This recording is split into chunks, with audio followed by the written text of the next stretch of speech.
Welcome soo dhawaada asxaabta ku xidhan Shar Official maanta waxaan reaction aan ka bixinaynaa falcelin aan ka bixinaynaa boqorka Gembiska naagtu qabo ee lagu magacaabo Gabar Maayo iyo heesta ay soo qaaday Hamko Mise Churalo ayaa reaction ka bixinaynaa sad arkaysan heesta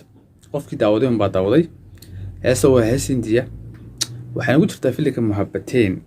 وانا هستاد معن إذا حلال هست أنا سوق هذي موسيقى بايس شنبيتومي لكن سحقته وحيتهاي هست أنا رحت هست فنا موسيقى سوماليا هست تومي كلام مع موسيقى ذا سوماليا سيدا هي كمان كوي قرعة لكن ما سمين كرتو موسيقى جه سنة أمل جوه هني حقيقة ما سمين كلام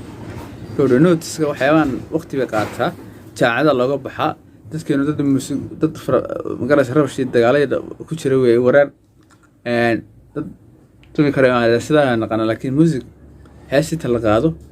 beedkii musiga hadana laga yeersinayo tama sameyn karno marka heestan amay qaadin mooti wax la sameynaysaa afka la raacay heeso hees duban si kala hadan igu eego waxaan tusayaa xaqiiqada heesta inaan been sheegayo inaan run sheegayo ayaan tusay bal hal muuqaalkan aan tusay yarab dhow second eega daawad elsada rataanba musiga waxa ku haysta shirkadda Yashraj Films Yashraj Music oo ku hadlaya magaca Yashraj Musics ayaa ku haysta heestan sad codka ka garaysa saanta laanta manasgashkar baleeda waa saanta Hindiya ugu saameynta badnayd xagga fanka iyo codka marka waad halka ku qoran laata markashka